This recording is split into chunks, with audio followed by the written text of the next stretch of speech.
Vive le vendredi, vive la légèreté, la fin de semaine qui approche, les amis. On y est presque, mais il faut pas lâcher là.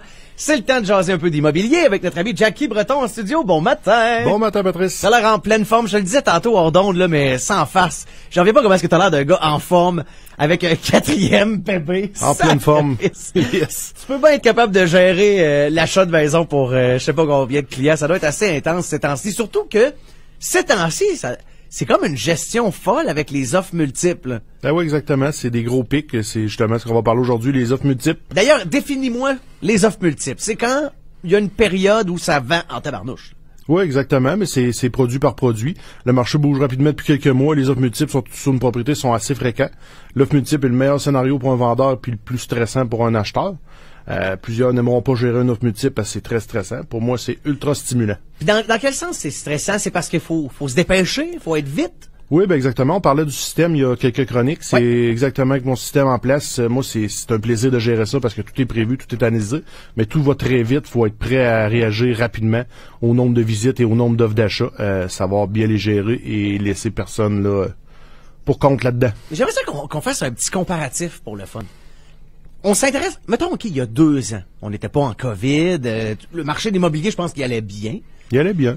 Ça ressemblait à quoi? Est-ce que, par exemple, quand on parlait d'offres multiples, c'était 2 offres en même temps, puis c'était plutôt rare? C'était plutôt rare, mais il y en avait quand même, là. Tout dépendait le produit, tout dépendait de la propriété, mais il y en avait quand même. C'est sûr qu'aujourd'hui, on en a pratiquement une maison sur 4-5 dans le secteur là, qui sont en offre multiple. Avant, on avait peut-être 1 sur 10 ou 2 sur 10. Là. On avait beaucoup moins, c'est sûr. Et ça fait quand même pas mal. Oui. 1 sur 4, t'as peu, là, c'est le quart des maisons à vendre. Donc, le quart des maisons à vendre se vendent des bons prix. Oui, ben, ils se vendent à un prix juste dans le marché actuel. C'est sûr que les acheteurs sont très outillés puis ils recherchent les propriétés souvent longtemps avant d'acheter. Fait que tu sais, c'est pas nécessairement des surenchères souvent, c'est juste qu'ils se vendent rapidement parce que le prix est bien fixé. Mais il y a beaucoup d'offres en même temps. Mais quand tu veux acheter une maison, faut que tu ailles chercher ton financement à quelque part. Des fois, ça va être ta première maison. Des fois, ça peut rendre le processus un petit peu plus long.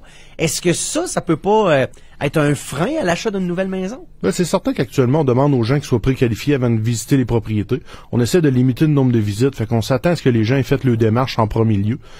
Si t'arrives pour rentrer dans une offre multiple, t'as pas de préqualification, ben c'est certain que ton offre va passer en 2 ou 3e, à moins que tu aies un prix exorbitant.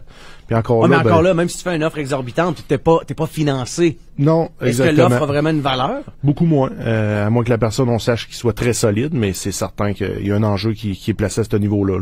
OK, puis ça, c'est une démarche qui est bien longue ou? Non, la préqualification peut être très rapide. Avec un bon démarcheur hypothécaire, en quelques jours seulement, la personne passe sa préqualification. Ou du moins, verbalement, lui dire, bon, ben, tu peux à peu près pour temps. Fait que ça vient un peu rassurer la personne là, sur son achat. Là. Puis toi, après ça te permet de vraiment travailler puis de faire une offre qui est ferme. Ben, exactement. Savoir ce qui est prêt à acheter puis ce qui est capable de se faire financer. C'est certain que ça donne une petite chance, en tout cas. On s'entend que ça doit être un des premiers conseils que tu donnes à quelqu'un qui veut s'acheter une maison. Es-tu préfinancé, mon ami? Ben oui, exactement.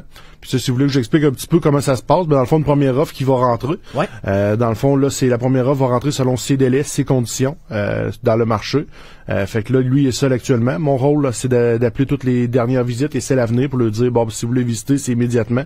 Et si vous voulez déposer un offre, vous avez jusqu'à tel moment, telle heure. À ce moment-là, et quand il y a 2, 3, 4 offres qui rentrent, c'est là que j'avise la première personne qui a fait son offre d'achat pour lui dire, est-ce que tu veux bonifier ou modifier ton offre d'achat.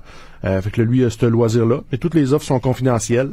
Et puis le vendeur là, va se faire présenter toutes les offres là, à tour de rôle selon les critères et conditions. Puis le vendeur a le loisir de choisir celle qui lui convient le mieux. C'est pas nécessairement le prix. Des fois, c'est les meilleures conditions. Et justement, quelqu'un qui est préqualifié va donner une chance. Ça veut dire que quand on veut acheter, il faut aussi se rendre disponible. Ben, définitivement. T'as pas le choix, parce que si la propriété sort là, puis tu as la chance d'aller la visiter à soir, faut que tu sois prêt. Là. Ouais, ben c'est sûr qu'on demande toujours souvent un petit avis là, à ce niveau-là, mais on va planifier les visites en conséquence là, 24-48 heures d'avance. Là. Hey, c'est complètement fou. Le marché actuel, hein, sérieusement, c'est comme... On peut parler d'une bulle immobilière ou... C'est pas une bulle, c'est simplement une simple hausse des prix très convenable, là, entre 2-4%, qui était très normal et soutenu. Tu dois quand même te faire poser des questions de la part particulièrement des acheteurs. Est-ce que la valeur de la maison qu'on achète aujourd'hui, est-ce qu'elle va se tenir? Est-ce que dans 2 ans, il y aura pas une ballonne qui va péter? Ça doit quand même être une inquiétude, veux pas? C'est une inquiétude, mais pas actuellement. Le marché va prendre encore cette année de 2 à 4 à 6 % de valeur.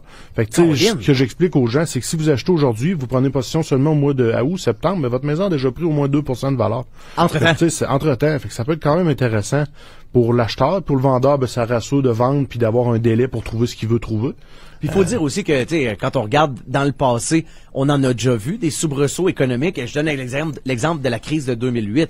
Le prix des maisons ont remonté bien plus haut qu'avant la crise, on est d'accord? Là? Exactement. Les prix montaient plus haut entre 2000 et 2010 qu'aujourd'hui. Fait que c'est encore très soutenu. Parce que ça reste le plus gros investissement que vous allez faire dans votre vie, là, veut pas. Et d'ailleurs, pour faire cet investissement-là, ça prend des professionnels pour vous accompagner. Jackie Breton, c'est notre pro dans les 100 000 matins. Hey, merci d'avoir pris quelques secondes pour nous autres ce matin. Merci. On se reparle la semaine prochaine. Yes. Même heure, même pas. Salut mon chum. Salut bien.